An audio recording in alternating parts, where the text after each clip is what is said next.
Clare Morrison was a 13-year-old, living with her parents in Geelong, Victoria, Australia.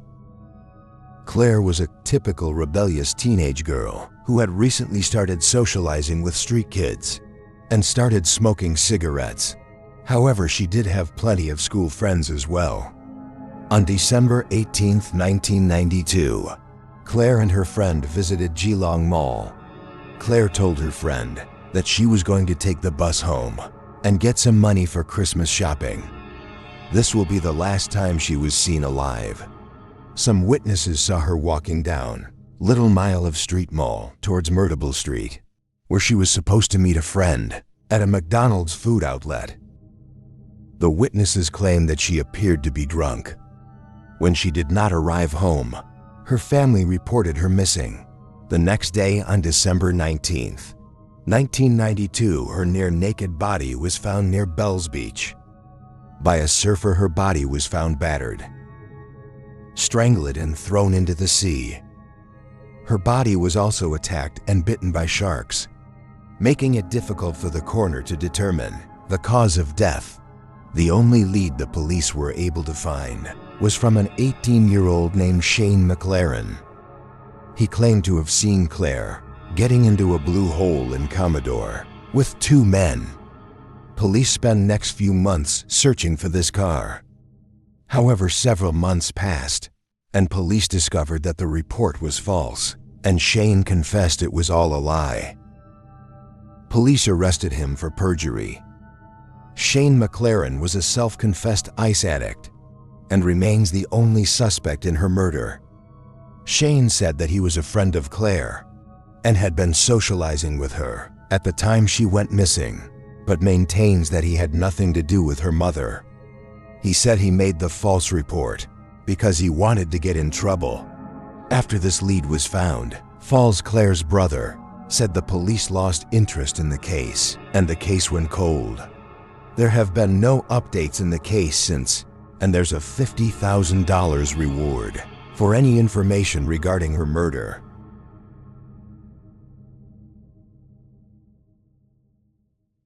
On the 24th of December 1972, Jacques Mechinaud, his wife Pierre, and their two children, Eric and Bruno, left their home in the village of Pausiast, Saint Trojan, France, to visit Jack's friend in Cognac for Christmas Eve.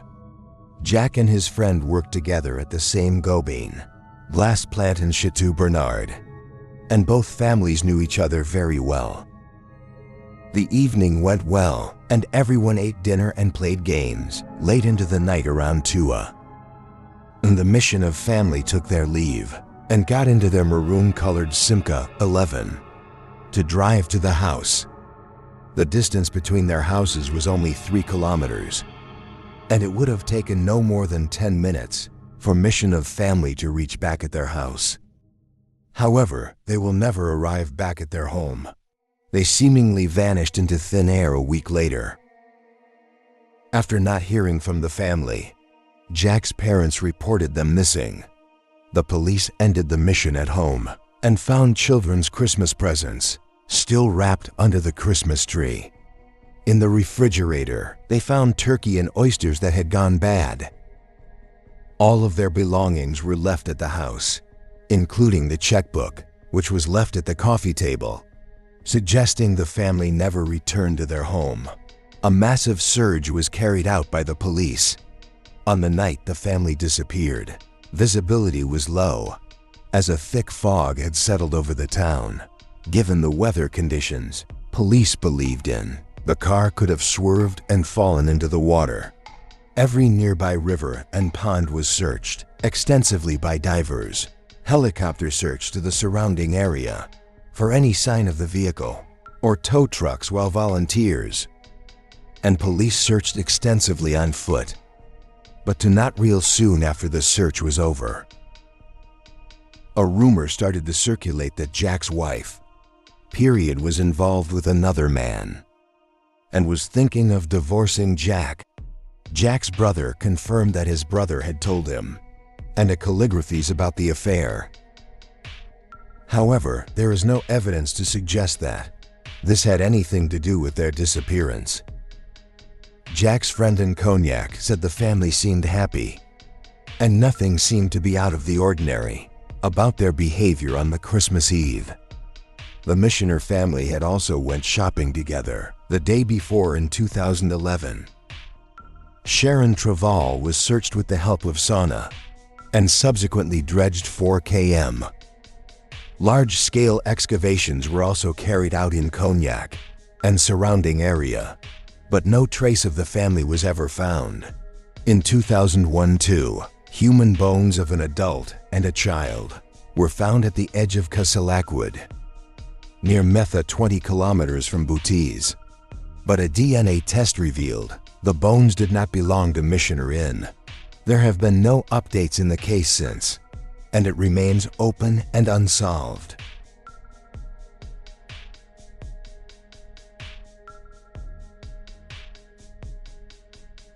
In 1958, Kenneth and Barbara Martin lived with their 3 daughters, Susan, Virginia, and Barbie, in Portland, Oregon.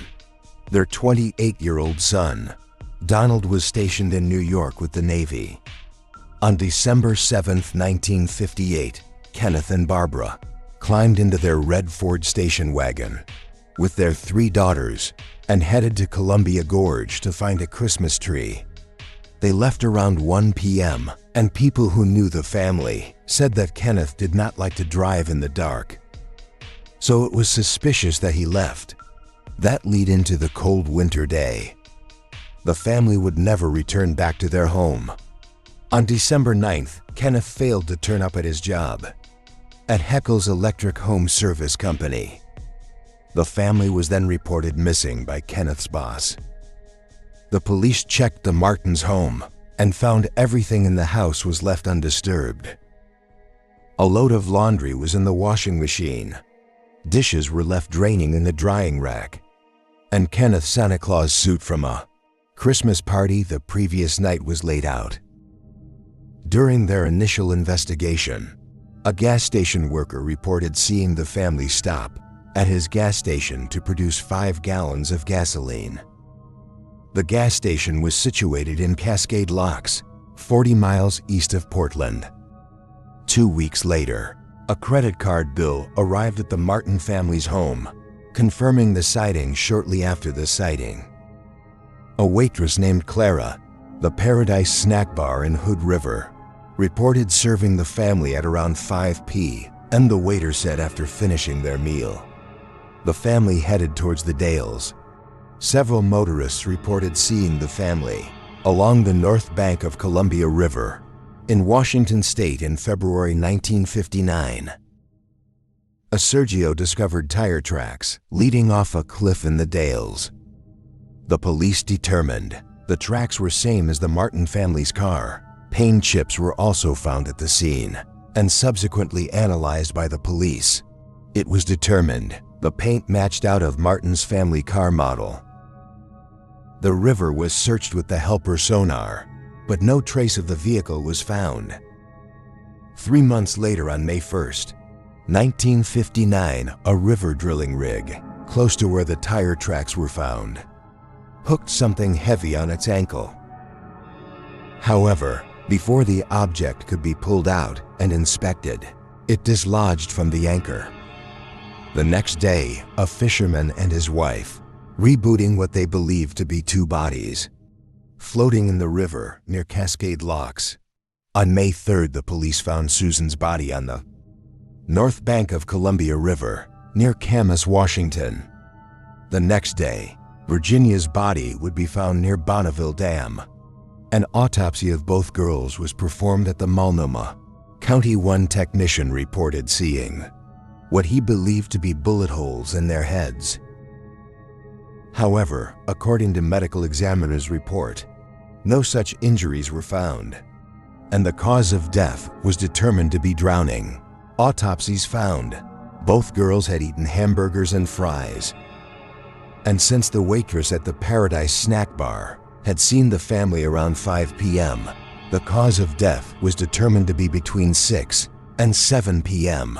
Traces of matter were also found on Susan's clothing. Sheriff Rupert Gilmuth concluded that the oil rig had overturned the Martins' car, and when it was dislodged.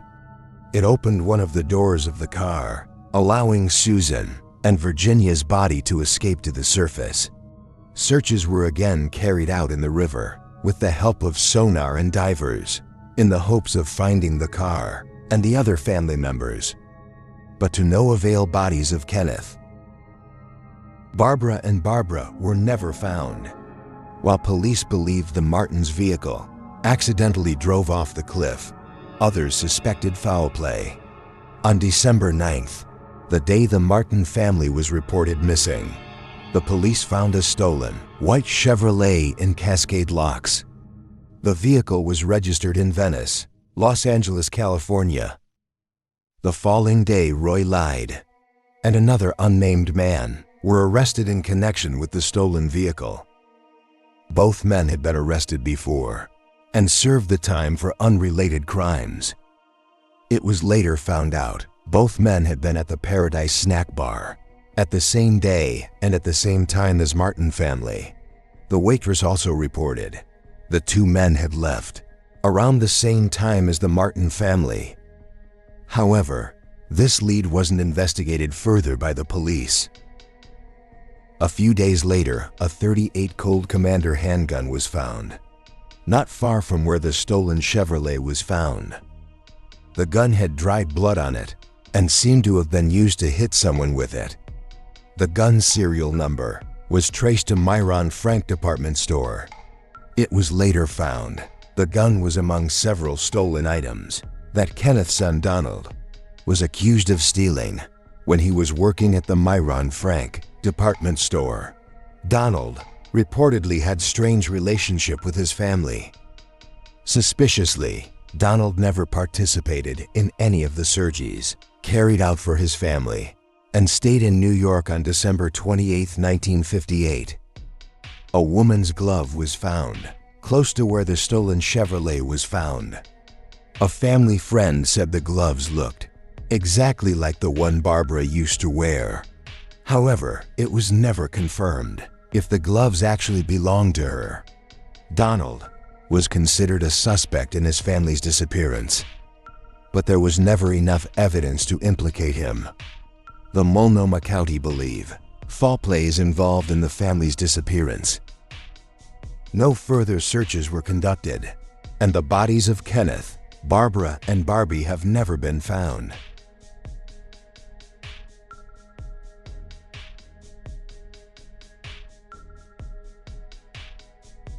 Patty Inez Brightwell Vaughan of Lavernia, Texas was only 32 years old at the time of her disappearance on Christmas in 1996.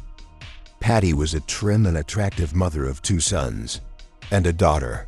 After 13 years of what many would describe as a not-so-blissful marriage, Patty and her husband Jerry Ray, who many said was controlling and was known as Junior by those closest to him, decided to go on a trial separation. This would be the beginning of the end. Texas does not recognize legal separation, and both adults are considered married until their legal divorce. However, to solidify the separation, Junior took up residence in an apartment nearby in San Antonio, while Patty stayed at home with her three children, who were just 9, 8, and 6 years old. Sources close to the family say that Patty was a dedicated, loving, and capable caretaker to her three children. After the separation, Patty began working at Quinney Electric and reconciled with an old boyfriend of hers, Gary, whom she finally introduced to her family. On Christmas Eve, this long-awaited Christmas Eve meeting of Patty's children went well, and according to those close to her, Patty was feeling hopeful about this Christmas season. The last time Patty was seen by someone other than her soon-to-be ex-husband was on Christmas Eve, December 25, 1996. On Christmas Day, Patty's soon-to-be ex-husband Junior had plans with her to share an evening meal with their three children together before Patty would pack the children up and drive them to her cousin's home for the holiday break. Junior's sister, Marilyn, was also scheduled to join them at this dinner. The dinner would never happen. Patty was last heard from on Christmas Day morning. The day everyone was scheduled to have dinner, When Patty's sister Janine called her, JR answered instead. Eventually, Patty's sister was able to speak with Patty, and her then 18-year-old sister recalls that she sounded like she had been crying. Janine says that when they had spoken to each other that morning, her sister unsurprisingly revealed that she and Junior had gotten into yet another argument, which had led to her crying. But her sister recalls that that type of behavior was not out of the ordinary. Janine says about JR and Patty, quote, "He made her cry every holiday. Some sources say that various family members attempted to stop by during the day with Junior, not allowing them to see Patty, saying she was too ill. At around 6 p.m. that night, Junior's sister came over ready for the dinner, but her brother insisted that Patty wasn't feeling well and was laid up in bed. Junior requested that Marilyn take the children away from the home and bring them to a relative's house for Christmas dinner instead. According to her statement, Marilyn never saw or spoke to Patty face to face. JR later told investigators that he and Patty had been fighting for much of the day. JR claims that after Marilyn took the kids and left, he and Patty continued fighting, and he alleges that Patty ended up so angry that she left the house in a rage of her own accord. In her 1991 blue Dodge Caravan, she was last known to be wearing a cream-colored blouse with black slacks. Patty was beautiful with eye-catching curly, light brown hair and piercing green eyes. She had a decent amount of jewelry on, including a bracelet, a gold watch, a gold ring with a shell-type design on her right hand, a necklace with a heart-shaped diamond pendant, diamond stud earrings, a wedding band, and she may have also been wearing a thumb ring. As far as distinguishing features go, Patty has a tiny mole on the right side of her chin, and she also bears an appendectomy scar on her abdomen. According to her husband, an unreliable source at best, Patty simply walked away from her life and her family when things have been going so well. For once, the next day, December 26th at 1:30 p.m., Patty's boss saw her van parked 15 miles from her home and 5 miles from her workplace on the side of the road on Texas State Highway Loop 1604. The van had a flat tire, but interestingly enough, it had been deliberately flattened. Someone had let the air out. It had not been punctured nor damaged, but intentionally sabotaged. JR claimed to know nothing of this. Inside the van, investigators found traces of blood and evidence that the van's carpet had recently been cleaned. After significant time had been given for any perpetrators to clean up, investigators finally searched the house using luminol spray, which lights up according to the presence of blood. Investigators found traces of blood on the bathroom floor as well as the bedroom floor. There were also microscopic traces of blood on the mop and bucket in the garage of Patty's house. This blood-laced mop seemed to match the narrative that a crime scene had been cleaned up off the bedroom floor, as the luminol showed significant swipe marks, as if someone had been cleaning. Ignoring the glaring danger in this decision, investigators allowed Junior, who had moved back into the house just one day after Patty mysteriously disappeared, to stay in the home while it was being canvassed, searched and swabbed Marilyn Jr.'s sister also moved into the home, presumably to aid in the care of the 3 young and confused children who'd been left without their mother and without answers. Junior callously and cruelly told the kids that their mom had left willingly. Marilyn was said to have been very distracting in the evidence collection process at Patty's house, often objecting to the detectives' methods and distracting the crime scene technicians. Back at the abandoned van that had been found the day after Christmas and towed to the police station, detectives recovered a man's red jumpsuit with the initials J.M. Sonnen. Police requested DNA samples from Junior and the children, but he refused and did not acquiesce until the judge signed a court order mandating that he and the children provide DNA samples for purposes of investigation into Patty's disappearance. This allowed the blood in the van and the house to be analyzed, and it was shown to be that of the missing mother, while the supposed grieving father was still supposedly processing his wife's disappearance. Not 24 hours after Patty had supposedly left, he filed for divorce. Junior became secretive and aloof with investigators, refusing to answer their questions and forbidding the children from being interrogated. Patty's new beau, Gary, was, however, very cooperative and helpful with police. He had a credible and detailed alibi for Christmas Day. Gary was also willing to provide whatever exculpatory evidence was necessary because of investigators' access to his DNA. Gary was never considered a suspect because Junior was a building contractor and was currently working on building 2 elementary schools in Pleasanton, Texas. People were fearful that he may have concealed the evidence of his crime in the foundation of the school. But after further investigation, it was proven that the concrete for the foundation he was working on had been laid 4 days prior to Patty's disappearance. In 2012, after a retesting of objects recovered in Patty's van, unknown female DNA was found that the state has still not identified. While the source close to the investigation says that they have a good idea who the DNA might belong to, they lack substantial evidence to compel a DNA swab from that individual. Many people watching this case for the last 23 years believe that this unknown female DNA could possibly belong to Marilyn. Jair's sister, Jaya, moved to Colorado with his 3 children, and then to Idaho, where he is now living under an assumed name.